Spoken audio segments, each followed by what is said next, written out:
Hello and welcome students in my video lecture series on the subject of botany. We are discussing the botany of class 12 and we are in the unit of molecular basis of inheritance, and today we will discuss the last topic of this unit, that is regulation of gene expression. If we consider the term gene expression, we can say that we are having genes, we are having DNA. Those genes, they are going to produce a polypeptide. When genes are going to produce a polypeptide, a protein, we say that the genes are going to express, and this phenomenon in which a gene, a segment of DNA is going to produce a polypeptide or a protein, this process is called as gene expression. So simply, gene expression is the phenomenon during which a particular gene produces a protein or a polypeptide, and how this gene is switched on and off, this phenomenon is called as regulation of gene expression. So regulation of gene expression means कि एक gene कैसे switch on होता है, एक gene कैसे switch off होता है. जब स्विच ऑन होगा तो वो जीन से हमें प्रोटीन या पॉलीपेप्टाइड मिलेगा. जब स्विच ऑफ होगा उस टाइम उस जीन या उस डीएनए सेगमेंट से हमें पॉलीपेप्टाइड या प्रोटीन नहीं मिलेगा. तो याद रखना है, regulation of gene expression simply means how genes are switched on or off to produce a polypeptide. When genes are switched on, they produce a polypeptide, they produce a protein, and when genes are switched off, at that very time, at that very particular point of time, they are not going to produce any polypeptide or a protein. And remember, the regulation of gene expression is different in different types of living organisms. हम जानते हैं हमारे पास दो तरह के living organisms हैं, on the basis of cellular constitution or on the basis of cell structure. One is we are having the most advanced plants, living organisms, we call them as eukaryotes, and we are having the most simplest primitive living organisms, we call them as prokaryotes. So on the basis of cell structure, there are two types of living organisms, that is we are having eukaryotes and we are having prokaryotes. So what are the places in the process of gene expression where this regulation of gene expression can be done? It is different in case of prokaryotes and in case of eukaryotes and prokaryotes. So the regulation of gene expression in eukaryotes is done at different levels, at different stages, while as the regulation of the same process, regulation of gene expression in prokaryotes is carried out at a different level, at a different stage during the process of gene expression. If we see the case of eukaryotes, in case of eukaryotes, the regulation of gene expression can be done at any one of these levels. That is, regulation of gene expression can be carried out at transcriptional level. We say that in case of prokaryotes, in case of eukaryotes, when the process of transcription takes place, we get a primary transcript. That primary transcript is called as hnRNA. This hnRNA is then ultimately converted into mRNA. So we can stop the process of gene expression by inhibiting or by allowing the process of transcription to take place. So this is one control point where we can control the process of gene expression, where we can regulate the gene expression in case of eukaryotes. It is called as transcriptional level. It means that we will not allow, or we will allow the primary transcript to be synthesized from the DNA, or we will allow the synthesis of mRNA, or we will not allow the synthesis of mRNA from the DNA, from its respective DNA. So this is one control. That is, in case of eukaryotes, you can control the process of gene expression at transcriptional level. Shabash. And we know that, as I told you, that कि जैसे ही eukaryotes में हम अगर जैसे ही transcription होता है, transcription होने के बाद we get what is called as hnRNA, that is called as heteronuclear RNA. Why this RNA is called as hnRNA? Because it is combination of two different regions. One is we are having the coding regions in this RNA, that these coding regions, they are called as exons, and we are having the non-coding regions, they are called as introns, because we are having a split gene concept in case of eukaryotes. In case of eukaryotes, we are having split genes, split, we are having split genes. Split genes means that we are having genes which code for a certain protein, which code for a certain polypeptide, which code for a certain amino acid, and there are certain segments of DNA, certain stretches of DNA which does not code for any polypeptide, any amino acid, any protein. The coding regions of an mRNA, they are called as, or DNA, they are called as exons, while as non-coding regions, they are called as introns. So once the process of transcription takes place in case of eukaryotes, it means that you are going to get an mRNA which is having two regions. One is coding regions and non-coding regions. The coding regions in mRNA, they are called as exons, while as non-coding regions are known as introns. So what we do actually, we carry out processing of this hnRNA. We carry out the processing of this hnRNA. This processing of during this processing of hnRNA, what we do actually, we cut out these introns from and combine the exons. हम exons को जोड़ लेते हैं, introns को वहां से दफा कर देते हैं. शाबाश. This process is called as splicing. ये मैंने आपको पिछले टॉपिक में भी पढ़ाया कि how heteronuclear RNA, hnRNA, the primary transcript, this is also called as primary transcript. How this hnRNA or primary transcript is processed to produce the final mRNA. Then we get, after processing, we get mRNA. And so this is the second level. This is the second level where you can regulate the gene expression in case of eukaryotes. One is you can regulate the process of gene expression in case of eukaryotes at transcriptional level. You can control the process of gene expression in case of eukaryotes at processing level. That is, you will allow the hnRNA to get converted into mRNA by removal of introns from and combining of exons, or you will not allow this process to take place. You will not allow this hnRNA to get converted into mRNA. And that once this mRNA is obtained, once this processing is over, once this splicing is over, from hnRNA we get mRNA, messenger RNA. And we know that in case of prokaryotes, in case of eukaryotes, this the process of replication, the process of transcription, and the processing of this hrRNA into mRNA, all these processes take place within the nucleus. So once processing takes place within the nucleus, we get mRNA. इस mRNA को हमने cell से बाहर, nucleus cell के nucleus से बाहर निकालना है और सेल के साइटोप्लाज्म तक पहुंचाना है, ताकि इस mRNA से हमें पॉलीपेप्टाइड्स मिलेंगे, प्रोटीन्स बनेंगे. वो प्रोटीन्स बनेंगे साइटोप्लाज्म के अंदर, क्योंकि साइटोप्लाज्म के अंदर प्रोटीन फैक्ट्री यानी राइबोसोम प्रेजेंट होती है. न्यूक्लियस के अंदर ये राइबोसोम्स प्रेजेंट नहीं होते हैं. इसलिए हमें क्या करना है, जैसे ही mRNA hnRNA से हमने mRNA बनाया यानी प्रोसेसिंग की, स्प्लाइसिंग की, उसके बाद we need to transport the mRNA from nucleus to the cytoplasm. So this is again a window where you can carry out the regulation of gene expression in case of eukaryotes.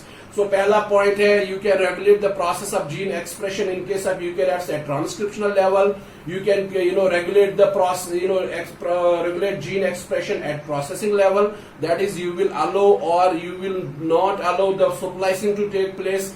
Third is that you can control the process of gene expression in case of eukaryotes at transport level. You will allow or you will not allow the mRNA to come out of the nucleus and enter into the cytoplasm. So this is another point where you can carry out the regulation of gene expression. And the fourth and last stage point where there is an opportunity that you can regulate the process of gene expression is at translational level. Once this mRNA is brought from nucleus into the cytoplasm, and this mRNA associates with ribosomes. In fact, it's the ribosome that associates with the mRNA, and finally carries out the synthesis of polypeptide and a protein. So when you can regulate this process of gene expression in case of eukaryotes at translational level as well. It means that you will not allow this mRNA, you will not allow ribosomes to associate with the mRNA and to carry out the synthesis of protein,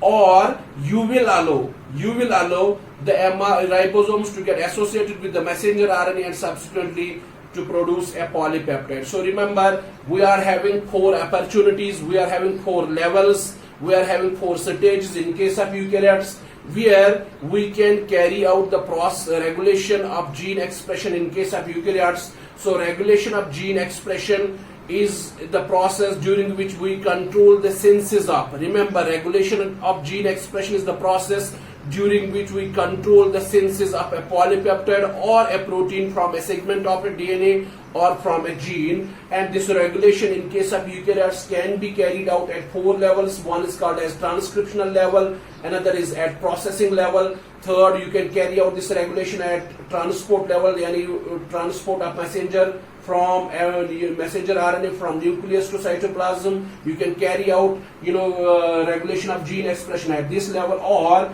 you can carry out the regulation of gene expression at translational level. But if we take the case of prokaryotes, the scenario is altogether different. You can control the process of gene expression. Remember, you can control the process of gene expression in prokaryotes at transcriptional insertion level. Remember, आप prokaryotes में एक ही जगह पे regulation of gene expression कर सकते हैं, वो है transcriptional incision level. It means that अगर प्रोकैरियोट्स के अंदर ट्रांसक्रिप्शनल इंसेशन हो गए, यानी ट्रांसक्रिप्शन प्रोसेस स्टार्ट हो गई, then afterwards you will not control the process of gene expression in case of prokaryotes. So the only opportunity where we can switch on or switch off a gene during the process of gene expression in prokaryotes is at transcriptional insertion. To study how this transcriptional insertion takes place at how this regulation of gene expression at transcriptional insertion level takes place in prokaryotes, for that we have to study the operon concept. I will repeat once again. The regulation of gene expression is the phenomenon in which you are going to control the expression of, you are going to control the synthesis of a polypeptide. We know that we are having a gene, and this gene is going to produce a polypeptide. We can control this phenomenon of production of a polypeptide from a gene in different living organisms. In case of eukaryotes, this regulation can be done at 4 levels: at transcriptional level, at processing level, at transport level, or at translational level. While as in case of prokaryotes, the process of gene expression it can be controlled only at transcriptional insertion level. It means that you can control the process of gene expression. That is, you can control the synthesis of a polypeptide or a protein from a segment of DNA or from a gene only at transcriptional insertion level. To study how regulation of gene expression takes place at transcriptional insertion level in case of prokaryotes, we have to study the concept, or we have to study a very important concept. That concept is called as operon concept. So actually, what is this operon concept? What is this operon? Operon is simply a set of genes. A set of genes. आपके पास सोने का set होता है. उसमें क्या होता है? उसमें माला होती है, उसमें चूड़ियां होती है, उसमें आपके इयररिंग्स होते हैं, उसमें आपके जो है अंगूठियां होती है. सो इसको हम सेट बोलते हैं, सोने का सेट.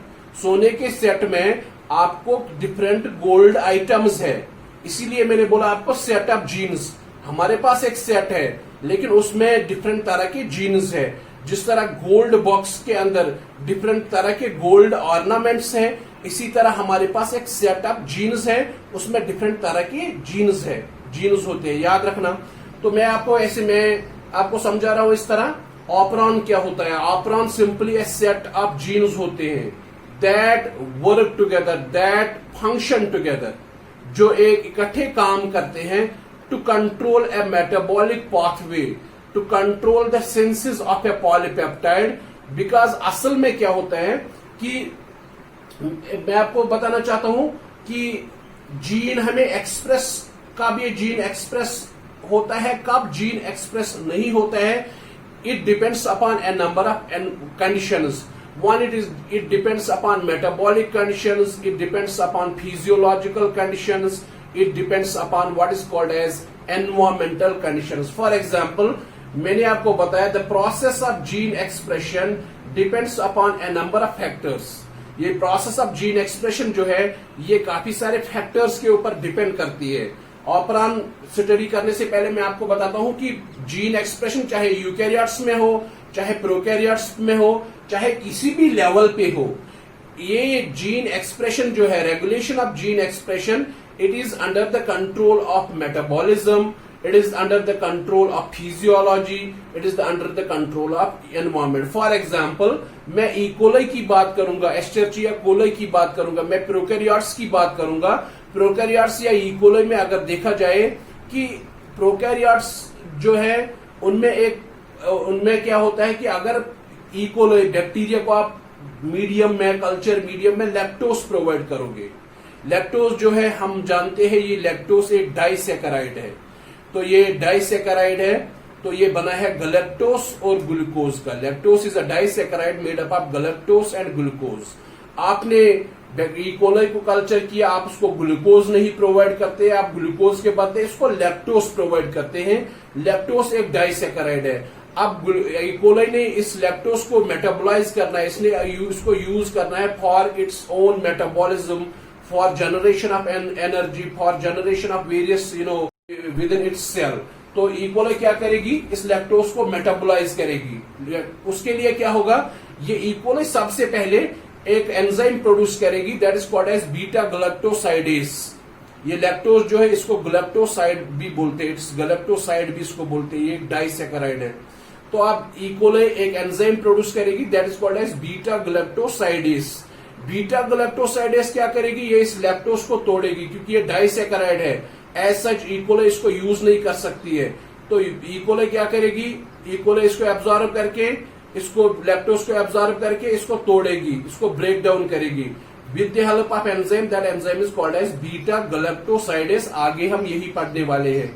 तो उसमें क्या होगा, जब बीटा गलैक्टोसाइडेस एंजाइम निकलेगा, ये लैक्टोज इसको मोनोसैकेराइड्स में कन्वर्ट करेगा, ग्लूकोज और गलैक्टोज को। जब ग्लूकोज और गलैक्टोज को में कन्वर्ट किया, तो ई. coli जो है ये इस ग्लूकोज को यूज करेगी for its for performing its various metabolic activities. तो हमने देखा, अगर ये अगर आप लैक्टोज नहीं है अवेलेबल मीडियम में, लैक्टोज नहीं है, या अगर आपने ई. coli को ग्लूकोज प्रोवाइड किया, लैक्टोज भी प्रोवाइड किया, ग्लूकोज भी प्रोवाइड किया, उस टाइम जो है ये बीटा गलैक्टोसाइडेस एंजाइम नहीं बनेगा, क्योंकि ई. coli को ग्लूकोज ऑलरेडी अवेलेबल है, वो ग्लूकोज को यूज करेगी, लैक्टोज को छोड़ देगी। तो इस तरह आपने देख लिया, it is the environmental condition, it is the presence of glucose, it is the presence of glucose, it is the presence of lactose in the medium that switches on और ऑफ द बीटा गलैक्टोसाइडेस जीन। क्योंकि enzyme जो है ये basically protein है, ये protein कौन बनाएगा, ये डीएनए बनाएगा। तो याद रखना कि the process of regulation of gene expression is dependent upon three important factors.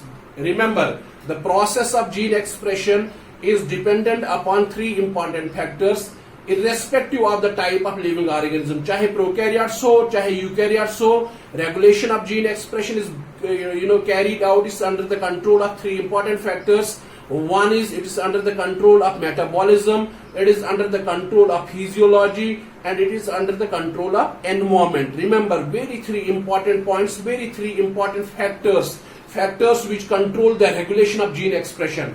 Three important factors control the regulation of gene expression. One is called as metabolism, second is called as physiology, and third is called as environment or environmental factors.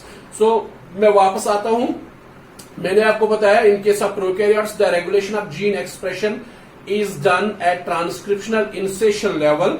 To study how this regulation of gene expression in case of prokaryotes occurs at transcriptional insertion level, we have to study an important concept that's called as operon concept. मैंने आपको बोला था what is an operon. Operon मैंने आपको बताया it's a set of genes that work together, जो इकट्ठे काम करते हैं to control the synthesis of a protein or to control the a metabolic pathway.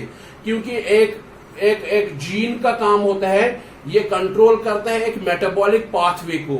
ये जीन असल में प्रोटीन बनाएगा, वो प्रोटीन उस मेटाबॉलिक पाथवे को कंट्रोल करेगा। मैं जब बोलूंगा जीन जो है there is functional, there is a concept that is called as gene function relationship. That is, every gene is meant for performing a certain function in the body of a living organism. कैसे? ये हर कोई gene एक polypeptide, एक protein बनाएगा, वो protein आगे कोई metabolic pathway control करेगा. इसीलिए मैंने बोला ऑपरॉन आप सिंपली याद रखेंगे, it is a set of genes that work together to control a metabolic pathway. जैसे मैंने आपको बताया, एक सोने का बॉक्स है, एक सोने का सेट है, उसमें डिफरेंट तरह के ऑर्नामेंट्स है. जब एक लेडीज उन सारे ऑर्नामेंट्स को पहनती है, तभी वो लेडी जो है वो लेडी गॉर्जस लगती है, वो ब्यूटीफुल लेडी लगती है, तभी जो है उसका वैल्यू बढ़ता है. तो इसी तरह मैंने आपको बोला, हमारे पास क्या है, ऑपरॉन है, सेट ऑफ जीन्स है जो इकट्ठे काम करते हैं, that work together to produce a polypeptide, to produce a protein and thus control a metabolic pathway. So याद रखना, operon is a set of genes that work together to produce a protein and thus to control a metabolic pathway. मैंने बोला इस set के अंदर, जैसे सोने का सेट है, उसमें डिफरेंट ऑर्नामेंट्स होते हैं, उसमें माला होती है, उसमें चूड़ियां होती है, उसमें अंगूठियां होती है, उसमें आपके इयर रिंग्स होते हैं, उसमें और भी कुछ चीजें होती हैं. हमारे ऑपरॉन में क्या है, हमारे ऑपरॉन के अंदर एक तरह का जीन है, उसको हम बोलते हैं regulator gene. I gene is regulator gene. What does this regulator gene do? This regulator gene produces a protein. ये रेगुलेटर जीन प्रोड्यूस करता है एक प्रोटीन. ये प्रोटीन जो है इसका ड्यूअल नेचर है. ये प्रोटीन जो है ये जीन को एक्टिवेट कर भी सकता है, ये जीन को रिप्रेस भी कर सकता है. अगर ये जीन को एक्टिवेट कर सकता है, स्टार्ट कर सकता है, जीन एक्सप्रेशन को स्टार्ट करेगा, तब हम इसको बोलते हैं इंड्यूसर. या इंड्यूसर बोलते हैं. अगर ये जीन को स्टॉप करेगा, अगर ये सारे प्रोसेस को स्टॉप करेगा, सारे मेटाबॉलिक पाथवे को स्टॉप करेगा, या जीन एक्सप्रेशन को स्टॉप करेगा, तब हम उसको उस टाइम बोलते हैं रिप्रेसर. दो वर्ड याद रखना है, one is inducer, second is repressor. Regulator gene, a gene that produces a protein. The regulator gene is also called as I gene. This regulator gene produces a protein. This protein may switch on or it may switch off at the process of gene expression. If it switches on the process of gene expression, then it is called as inducer. If it switches off the process of gene expression, then it is called as repressor. क्योंकि ये उस time repress करता है process of gene expression को. अगर ये switch on करेगा तब ये इंड्यूस करता है प्रोसेस ऑफ जीन एक्सप्रेशन को. तो रेगुलेटर पॉजिटिव भी हो सकता है, पॉजिटिव रेगुलेटर को हम बोलते हैं इंड्यूसर. ये नेगेटिव रेगुलेटर भी हो सकता है, तब हम इसको बोलते हैं रिप्रेसर. याद रखना, ऑपरॉन के अंदर एक जीन होता है, उसको हम बोलते हैं रेगुलेटर जीन. इस रेगुलेटर जीन का दूसरा नाम आई जीन भी है. आई जो वर्ड है ये इनहिबिटर से निकला है, इनहिबिटर जीन भी इसको बोलते हैं. रेगुलेटर जीन का दूसरा नाम इनहिबिटर जीन भी इसको बोलते हैं हम. तो ये रेगुलेटर जीन जो है ये एक प्रोटीन बनाता है. वो प्रोटीन एक्ट कर सकता है एज इंड्यूसर. कब एक्ट करेगा एज इंड्यूसर? जब स्विच ऑन करेगा प्रोसेस ऑफ जीन एक्सप्रेशन को. कब एक्ट करेगा रिप्रेसर? जब स्विच ऑफ करेगा प्रोसेस ऑफ जीन एक्सप्रेशन को. शाबाश, समझ गए आप रेगुलेटर जीन क्या होता है ऑपरॉन के अंदर. दूसरा जीन जो ऑपरॉन के अंदर है that is called as promoter gene. Promoter हमने ट्रांसक्रिप्शन में पढ़ा. Promoter is the region where RNA polymerase binds and carries out the process of transcription. याद रखना, promoter gene, it is the conserved sequence, it is a conserved gene where the RNA polymerase binds with the mRNA and then starts the process of transcription. So this is called as promoter gene. Third is called as operator gene. Operator gene जो है, याद रखना, operator gene promoter के gene के दाईं तरफ present होता है.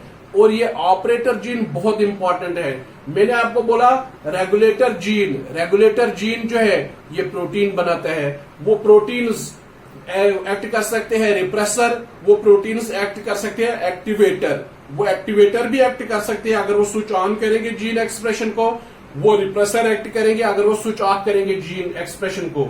ये regulator proteins they interact with operator gene, ये ऑपरेटर जीन के साथ इंटरेक्ट करते हैं टू स्विच ऑन और to switch off the process of gene expression, switch off the process of gene expression. For example मैं आपको बोल रहा हूं अगर रेगुलेटर जीन ऑपरेटर जीन के साथ बाइंड नहीं होगा उस टाइम क्या होगा, आरएनए पॉलीमरेज आएगा, प्रमोटर के साथ जुड़ेगा, ट्रांसक्रिप्शन स्टार्ट करेगा, जीन एक्सप्रेशन स्टार्ट होगा। फिर हमारे पास क्या है, structural genes, these are the genes which are going to produce the enzymes of a metabolic pathway, which are going to produce the functional products of a pathway. याद रखना operon के अंदर फंक्शनल प्रोडक्ट्स जो बनते हैं, operon के अंदर ऐसे प्रोटीन्स जो एक मेटाबॉलिक पाथवे में भाग लेते हैं, मेटाबॉलिक पाथवे को कंट्रोल करते हैं, वो ऑपरॉन के किस जीन से बनते हैं, वो स्ट्रक्चरल जीन से बनते हैं। ये स्ट्रक्चरल जीन 1 हो सकता है, ये 2 हो सकते हैं, ये 5 हो सकते हैं, ये 3 हो सकते हैं, it can be any number. तो याद रखना ऑपरॉन जो है it is a set of genes which work together to produce a protein and that protein controls the metabolic pathway.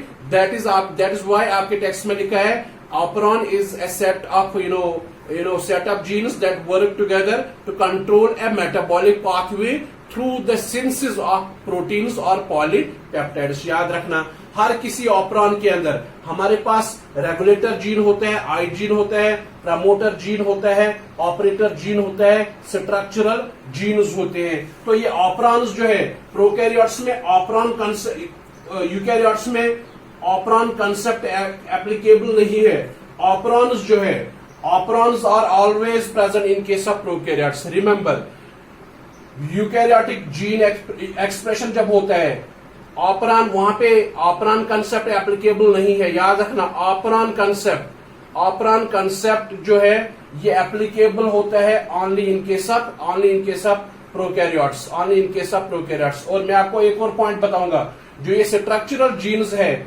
यहाँ प्रोकैरियोट्स के अंदर ये पॉलीसिस्ट्रॉनिक है, ये 1 जीन 2 जीन 3 जीन 4 जीन हो सकते हैं और ये डिफरेंट प्रोडक्ट्स बनाते हैं। आगे हमें समझ आ जाएगा। तो हमारे पास डिफरेंट एग्जाम्पल्स ऑफ ऑपरॉन्स है, different operons. We are having lac और लैक्टोस ऑपरॉन है हमारे पास। It is a set of structural genes that control the metabolism of lactose in E coli. इसी तरह हमारे पास हिस ऑपरॉन है, हिस्टीडीन ऑपरॉन है, इसी तरह हमारे पास है tryptophan operon the operon that controls the synthesis of tryptophan. इसी तरह हमारे पास वैलिन ऑपरॉन है, बहुत सारे ऑपरॉन्स है हमारे पास, ठीक है ना। एक हमारे पास ऑपरॉन्स के एग्जांपल्स है, operon term, operon concept is only applicable with prokaryotes, remember, and we are having different types of operons. For example, we are having the most common operon that is called as lactose operon. This lactose operon controls the metabolism of lactose. Histidine operon है, tryptophan operon है, valine operon है। We will focus one of the operon that is called as lactose operon। lactose operon को हम study करेंगे in detail में, that how this operon functions, how this controls the expression, metabolism of lactose। हम बात करेंगे किसकी, lactose operon की। The lactose operon was studied by 2 fellows. One is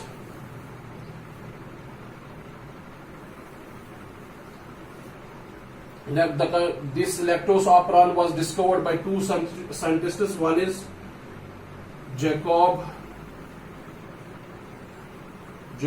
and Monod.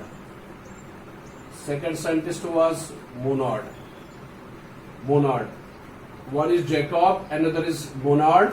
Jacob जो है ये असल में एक जेनेटिस्ट है, एक जेनेटिक्स का साइंटिस्ट है, इसे हम जेनेटिस्ट बोलते हैं। जैकब जो है ये जेनेटिस्ट है तो असल में इसका जो पूरा नाम है that is François Jacob. François Jacob ये एक जेनेटिस्ट था। दूसरा जो है मोनॉड, ये जैक्यू मोनॉड है। जैक्यू मोनॉड ये असल में एक बायोकेमिस्ट था। So this lactose operon was discovered by two scientists. One is Francois Jacob, he was a genetist, and another is Jacques Monod. This Jacques Monod was a biochemist. Remember these two scientists that the credit of discovery of lactose operon goes to these two scientists. One is, one is called as Francois, Jacob. He was a genetist, and second is called as Jacques Monod. He was a biochemist. What they saw that the metabolism of lactose in E. coli is controlled by a set of genes.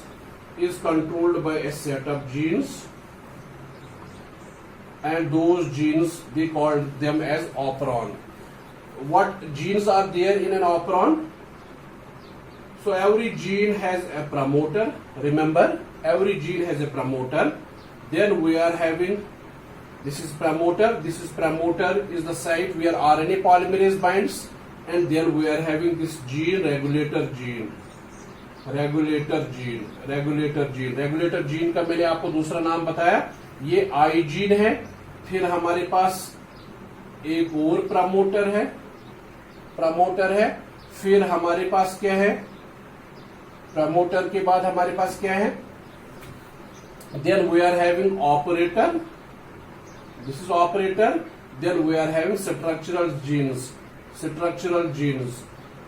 lag stands for lactose, Z structural gene, lag Y, lactose Y gene, structural gene, and lag A, lag Z, lag Y, lag A। याद रखना ये तीन जो है these are structural genes। मैंने आपको समझाया structural genes, the genes that control a metabolic pathway. Then O stands for operator. Operator is the site on mRNA where the product of regulator binds, and this P stands for promoter। Promoter जो है ये वो site है जहां पे कौन bind होता है, जहां पे आरएनए पॉलीमरेज बाइंड होता है। This is regulator gene. Regulator gene is also called as I gene because it produces a protein. That protein may act as activator, or that protein may act as repressor. And again P is promoter of I gene, regulator gene. This is the structure of lactose operon that was discovered by these Francois Jacob and Jacques Monod. Shabash. How this operon functions, how this operon works, we know that this regulator gene, this I gene, this regulator gene, it produces a polypeptide.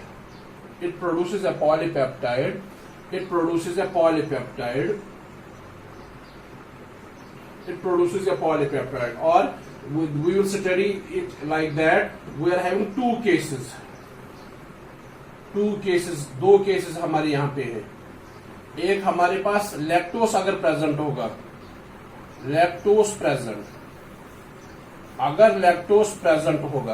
अगर medium में lactose present होगा तो उस time क्या होगा,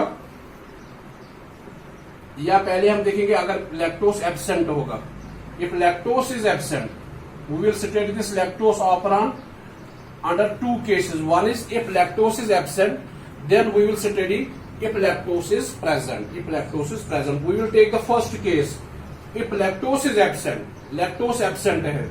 जब lactose absent होगा तो lactose है ही नहीं मीडियम में। ये स्ट्रक्चरल जीन्स जो है ये भी एक पॉलीपेप्टाइड बनाते हैं, नॉर्मली ये बनाते हैं पॉलीपेप्टाइड। लेकिन अब लैक्टोस नहीं है, इनसे ये प्रोटीन पॉलीपेप्टाइड बनाने की जरूरत नहीं है, क्योंकि ये structural genes lactose Z, lac Z बनाता है enzyme. That enzyme is called as beta galactosidase. Beta galactosidase, ये मैंने अभी पहले भी बताया, साइडेस। ये बीटा गैलेक्टोसाइडेस क्या करता है, ये लैक्टोस जो है इसको गैलेक्टोसाइड भी बोलते हैं, गैलेक्टोसाइड भी इसको हम बोलते हैं। ये इस लैक्टोस जो है इसको गैलेक्टोसाइड भी बोलते हैं। ये इसको तोड़ता है, ब्रेक डाउन करता है, हाइड्रोलिसिस करता है। और जब हाइड्रोलिसिस करता है उस दौरान क्या निकलता है, उस दौरान जो है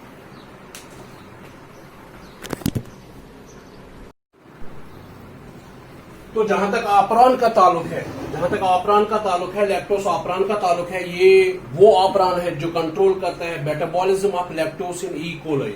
मैंने आपको बताया हर किसी लैक्टोस ऑपरान के अंदर रेगुलेटर जीन होता है, प्रमोटर जीन्स होते हैं, ऑपरेटर जीन्स होते हैं, स्ट्रक्चरल जीन्स होते हैं। हमारे पास यहाँ लैक्टोस ऑपरान में एक रेगुलेटर जीन है, प्रमोटर है, ऑपरेटर है, स्ट्रक्चरल जीन्स है। 3 तरह के स्ट्रक्चरल जीन्स है, लैक Z स्ट्रक्चरल जीन है, लैक Y स्ट्रक्चरल जीन है, लैक A स्ट्रक्चरल जीन है। रेगुलेटर जीन क्या करता है, रेगुलेटर जीन जो है it produce a protein that interacts with, ये एक प्रोटीन प्रोड्यूस करता है जो किसके साथ इंटरेक्ट करता है, ऑपरेटर के साथ। याद रखना, in case of lactose operon और in case of any other operon, regulator gene produces a protein that protein interacts with operon. याद रखना इतना। फिर हमारे पास है प्रमोटर हमारे पास 2 है, रेगुलेटर जीन का अलग प्रमोटर है, स्ट्रक्चरल जीन्स का अलग प्रमोटर है। प्रमोटर जीन असल में वो साइट है एमआरएनए के ऊपर जहां पे आरएनए पॉलीमरेज बाइंड होता है। याद रखना, promoter gene is the site on mRNA where RNA polymerase binds and carries out the process, starts the process of transcription. शाबाश। फिर हमारे पास ऑपरेटर जीन है। मैंने बोला आपको रेगुलेटर जीन वो जीन है जो प्रोटीन बनाता है, वो प्रोटीन जाके इंटरेक्ट करता है ऑपरेटर के साथ। तो ऑपरेटर जीन एक ऐसा जीन है जहां पे रेगुलेटर जीन इंटरेक्ट करता है, जहां पे रेगुलेटर जीन बाइंड हो जाता है। याद रखना। फिर हमारे पास स्ट्रक्चरल जीन है। लैक्टोस ऑपरान के अंदर हमारे पास 3 स्ट्रक्चरल जीन्स है। एक लैक Z है, ये लैक Z असल में एक एंजाइम प्रोड्यूस करते हैं, उसको बोलते हैं बीटा गैलेक्टोसाइडेस।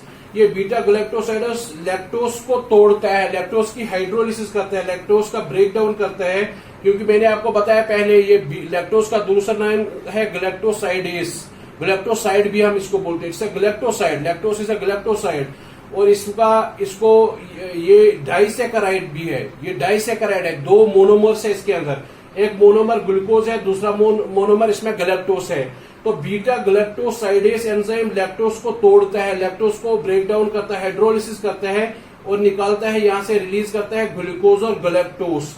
याद रखना, लैक Y एंजाइम जो है lactose operon, lac Y structural gene जो है ये प्रोड्यूस करता है एक enzyme, that enzyme is called as permease. Remember, as the name indicates, permease increase the permeability of the bacterial cell to absorb lactose from the medium. अगर आप E coli को culture medium में lactose डालोगे, ये lactose सबसे पहले E coli absorb करेगी, अपने सेल के अंदर लेगी इस लैक्टोस को with the help of an enzyme. That enzyme is called as permease. That enzyme is produced by this lac Y gene.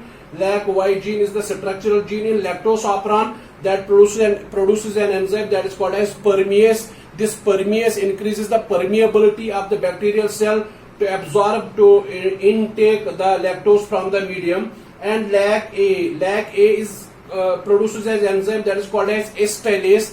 This carries out acetylation of this, what is called as lactose.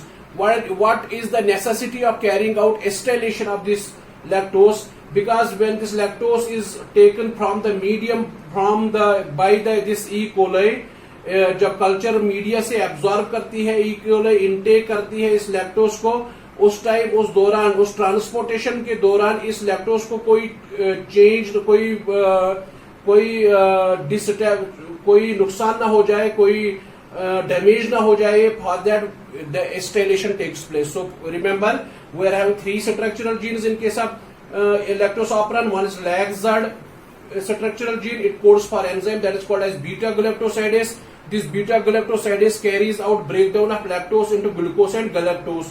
Remember, LAC-Y produces an enzyme that is called as permease. This permease enzyme is responsible for increasing the permeability of bacterial cell for absorbing, for intake of lactose. and lag A codes for an enzyme acetylase. This acetylase carries out acetylation of lactose. This acetylation of lactose increases the stability of lactose while it is transported from outside into the bacterial cell, into the Escherichia coli cell. Shabash, remember these three important points. They are very important. That lag Z gene is there, lag Y gene is there, and lag A gene is there. Now we will study this lactose operon under two conditions. One is if lactose absent. पहला case में हम देखेंगे lactose absent. पहला case हम देखेंगे, मैं यहां पे लिखूंगा अगर लैक्टोस एब्सेंट होगा, लैक्टोस एब्सेंट.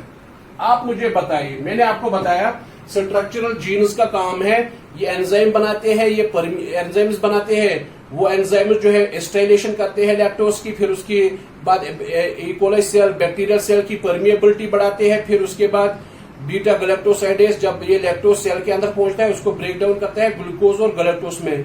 मैं आपको कह रहा हूं सिंपल सा पॉइंट है, अगर लैक्टोस मीडियम में अवेलेबल नहीं है, क्या ये स्ट्रक्चरल जीन्स एक्सप्रेस करेंगे? क्या ये एंजाइम्स बनाएंगे? नहीं बनाएंगे, क्योंकि जब लैक्टोस ही नहीं है तो इन एंजाइम्स का बनाने का क्या जरूरत है. तभी मैंने लिखा है in absence of in absence of lactose और लैक्टोस एब्सेंट, उस टाइम क्या होगा? लैक ऑपरॉन, लैक्टोस ऑपरॉन जो है, लैक्टोस ऑपरॉन स्विच्ड ऑफ, ये स्विच ऑफ होगा, स्विच ऑफ होगा. याद रखना कैसे स्विच ऑफ होगा. अब ये रेगुलेटर जीन जो है ये एमआरएनए बनाएगा, ये एमआरएनए बनाएगा, ठीक है. उस एमआरएनए से प्रोटीन बनेगा, ये उस एमआरएनए से प्रोटीन बन गया. ये प्रोटीन जाके ऑपरेटर के साथ बाइंड होगा, यहां पे ये ऑपरेटर के साथ बाइंड होगा. अब हमारे पास आरएनए पॉलीमरेज आएगा, आरएनए पी मैंने लिखा, आरएनए पॉलीमरेज आके कहां पे बाइंड हो गया? प्रमोटर के साथ. क्या ये आरएनए पॉलीमरेज आगे मूव कर सकता है? नहीं कर सकता है, क्योंकि हमारे पास जो ऑपरेटर है, ऑपरेटर के ऊपर लगा है प्रोटीन, उस प्रोटीन ने आरएनए पॉलीमरेज का रास्ता ही ब्लॉक हो गया और स्ट्रक्चरल जीन्स जो है ये स्विच ऑफ है. ना तो ये ट्रांसक्रिप्शन करेंगे, जब ट्रांसक्रिप्शन नहीं करेंगे तो ट्रांसलेशन कहां से होगी, प्रोटीन कहां से बनेगा. तो ये मैंने आपको बोला था प्रोकैरियोट्स में जो है regulation of gene expression is carried out at transcriptional initiation level. हमने प्रोसेस ऑफ ट्रांसक्रिप्शन स्टार्ट होने ही नहीं दे दिया, क्योंकि हमने प्रमोटर के साथ आरएनए पॉलीमरेज तो बाइंड हो गया था, लेकिन यहाँ ऑपरेटर है. हर किसी ऑपरान के अंदर एक ऑपरेटर है. ऑपरान के ऊपर जो हमारा रेगुलेटर जीन, आई जीन का जो प्रोटीन है वो बाइंड हो गया, इसने ब्लॉक किया आरएनए पॉलीमरेज का रास्ता. इस तरह स्ट्रक्चरल जीन जो है ये स्विच ऑफ हो गए, ये इन्होंने जीन एक्सप्रेशन शो नहीं किया.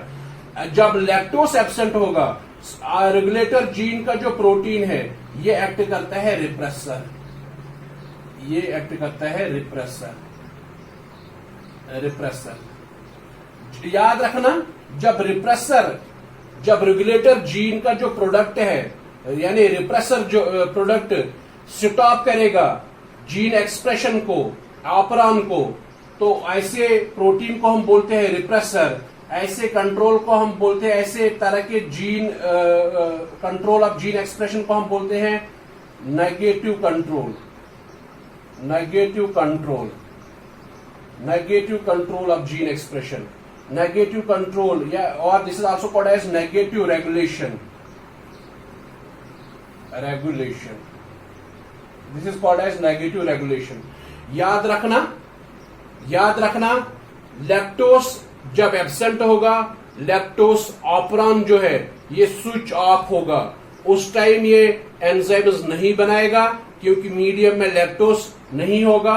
उस केस में क्या होगा? The regulator gene produces an mRNA, that mRNA produces a protein, this protein goes and binds with operator gene and blocks the pathway of RNA polymerase and thus carries out repression. It thus carries out repression. This protein thus acts as a repressor. This control of this type of regulation of gene expression is called as negative regulation. अगर regulator gene का product start करवाएगा ऑपरान को switch on करवाएगा ऑपरान को, तब उसको हम बोलते हैं पॉजिटिव कंट्रोल। हमारे पास positive control of gene expression होता है, हमारे पास negative control of gene expression होता है। अगर हमारे पास positive control of negative control of gene expression की मैंने आपको एग्जांपल दिया, lactose operon is a negative regulation of gene expression, remember this point, शाबाश। तो हमने एक केस में देखा, if lactose is absent at that very time lactose operon is switched off, or how it is switched off, the regulator gene will produce a protein, this protein will bind with the operon operator's gene and block the pathway of RNA polymerase, because RNA polymerase ही यहाँ पे इन structural gene से RNA बनाता, फिर यहाँ से क्या बनाता है, फिर वहां पे mRNA, उस RNA से फिर हमारे प्रोटीन्स बनने थे। जब RNA नहीं बना तो प्रोटीन्स कहां से बनेंगे, ये नेगेटिव रेगुलेशन है लैक्टोस ऑपरान का, शाबाश। दूसरा केस हम लेंगे, we will take the second case, if lactose present, इसके बरक्स अगर आप लैक्टोस प्रेजेंट होगा, लैक्टोस प्रेजेंट, यहां पे मैं करूंगा लैक्टोस अगर आप प्रेजेंट होगा मीडियम में, if lactose is present, lactose operon switched on, ये स्विच ऑन हो जाएगा उस टाइम। कैसे, मैंने आपको बताया ये मेरे पास लैक्टोस है, ये लैक्टोस है, रेगुलेटर जीन ट्रांसक्रिप्शन करेगा, क्या बनाएगा, mRNA बनाएगा, mRNA से क्या बनेंगे, प्रोटीन्स। जब लैक्टोस एब्सेंट था, ये प्रोटीन्स कहां पे बाइंड होते थे, ऑपरेटर के साथ। जैसे ही ये प्रोटीन्स बनेंगे, इन प्रोटीन्स को पकड़ेगा, इनको पकड़ेगा कौन, लैक्टोस मॉलिक्यूल्स, लैक्टोस, ये लैक्टोस है, ये लैक्टोस मॉलिक्यूल इंट्रैक्शन करेगा किसके साथ, प्रोटीन्स के साथ। इन प्रोटीन्स ने कहां पे बाइंड होना था, इन्होंने बाइंड होना था ऑपरेटर के साथ। ये जब ये प्रोटीन्स को पकड़ लिया किसने, लैक्टोस ने, ये प्रोटीन्स जो रेगुलेटर जीन ने बनाए, ये ऑपरेटर के साथ बाइंड नहीं होते हैं, तो उससे क्या होगा, ऑपरेटर के साथ रेगुलेटर, ये जो रिप्रेसर जीन था वो अटैच नहीं होगा, वो अटैच नहीं होगा, यानी ऑपरेटर साइट जो है, ऑपरेटर जीन जो है ये फ्री होगा। आरएनए पॉलीमरेज आके प्रमोटर के साथ जुड़ेगा, आगे मूव करेगा, जब आगे मूव करेगा यहां से बनाएगा एक, ये भी एक्सप्रेस होगा, ये भी एक्सप्रेस होगा, ये भी एक्सप्रेस होगा, शाबाश, तीनों एक्सप्रेस होंगे। ये बन गया एमआरएनए, एमआरएनए से क्या बन गया, हमारे पास तीन प्रोटीन्स, लैग से बनेगा बीटा गैलेक्टोसाइडेस, शाबाश, लैग वाई से बनेगा परमिएस, और लैग ए से बनेगा acetylase.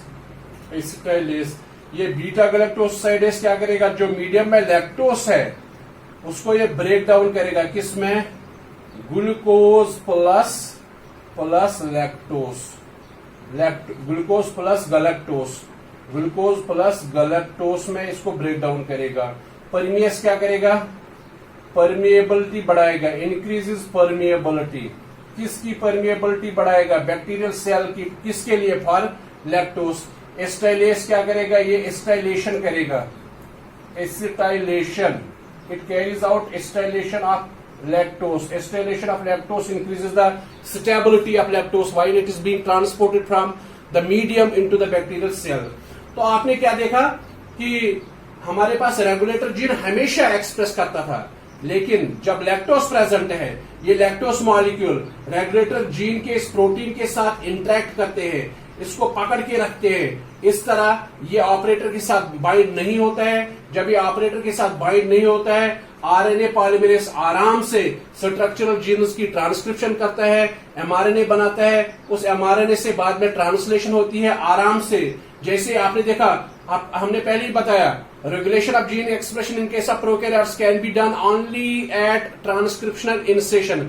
If transcriptional initiation takes place, it means that translation, it means that mRNA will be synthesized, it means that from that mRNA the proteins will be definitely synthesized. तो जैसे ही mRNA बन गया, from the three structural genes that are present in mRNA, we will get three enzymes beta galactosidase. This will carry out the breakdown of lactose into glucose and galactose, and the glucose will be used by the E. coli Permease will increase the permeability of the bacterial cell for intake of lactose. Acetylase will carry out the acetylation of lactose. शाबाश। तो हमने देखा यहाँ पे क्या है, जो lactose जो है, लैक्टोस ने लैक्टोस ऑपरान को स्विच ऑन करवाया। So lactose is an inducer. Lactose act करता है यहाँ पे इंड्यूसर का काम करता है, ये इंड्यूसर का काम करता है। तो लैक्टोस ऑपरान जो है ये इंड्यूसिबल ऑपरान है, ये इंड्यूसिबल ऑपरान है because lactose acts as an inducer. Lactose switches on the lactose operon, so this is also called as inducible operon. So मैंने आपको बताया lactose operon is an example of inducible operon, while as tryptophan operon is an example of repressible operon. Tryptophan operon is an example of repressible operon because presence of tryptophan represses the gene expression, the tryptophan operon. The presence of tryptophan switches off the tryptophan operon, while as presence of lactose switches on the lactose operon. That is why lactose operon is an example of inducible operon and lactose acts as an inducer. तो इस तरह मैंने आपको बताया the process of gene regulation in case of prokaryotes can be done at transcriptional insertion level only. For that, because we are having operons in case of prokaryotes. Operon is a set of genes that work together to control a metabolic pathway. In case of lactose operon, it is an operon. It is a set of genes that work together to control the metabolism of lactose. And in this lactose operon, we are having the regulator gene, we are having promoter gene, we are having operator gene, we are having structural genes. The structural genes are of three different types. We are having lactose Z gene, lac Z gene, lac Y gene, and lac A gene. Lac Z gene produces an enzyme that is called as beta galactosidase. This enzyme carries out breakdown of lactose into glucose and galactose. Lac Y gene produces an enzyme that is called as permease. It increases the permeability of bacterial cell for intake of what's called as intake of lactose from the medium. And lac Y produces an enzyme that is called as acetylase. Acetylase carries out acetylation of lactose. Acetylation of lactose increases the stability of the lactose while it is being transported from the medium into the bacterial cell. And remember, this lactose operon is studied under two conditions. One is if lactose is absent in the medium, then the lactose operon is switched off. This regulation of lactose operon in absence of lactose, this is called as negative control. And how this happens? Because regulator gene produces an mRNA, that mRNA produces a protein. This protein goes and binds with the operator and blocks the pathway of RNA polymerase in absence of lactose. And if lactose is present, lactose operon switched on. It means that it is the lactose that switches on the lactose operon. So lactose acts as an inducer. Thus lactose operon is an example of inducible operon. What happens when lactose is present? The regulator gene normally produces its mRNA, it produces its protein, but lactose molecules, they attract and interact with this protein and does not allow this protein to bind with the operator. जब ये protein operator के साथ normally bind होता था, लेकिन यहाँ पे ये इसको ऑपरेट होने नहीं देता है. When this protein does not binds with the operator, RNA polymerase goes and carries out the transcription of structural genes to produce an mRNA. That mRNA then carries out translation to produce the three enzymes, and those three enzymes then they work together to control the metabolism of the lactose. I hope that you have understood all the points which I have highlighted in today's lecture, and with this we have completed the most important, the most critical, the most difficult unit of class 12th botany, that is molecular basis of inheritance. सभी लोग botany के दाएं बाएं घूमते हैं. आप देखिए जो दाएं बाएं सेंटर्स है वो दाएं बाएं ही घूमते हैं. वो पहले चौथे यूनिट में गए, फिर तीसरे यूनिट में गए. अभी भी मॉलिक्यूलर बायोलॉजी पेंडिंग है. हम अल्लाह ताला की मदद से अल्लाह ताला के रहम करम से हमने ये यूनिट बखूबी इसको स्टडी किया, अच्छे से स्टडी किया। आप मेहनत कीजिए, घर पे रहिए, वीडियो लेक्चर्स कंटिन्यूसली देखिए और बेनिफिट हासिल कीजिए। Thank you for watching this video lecture.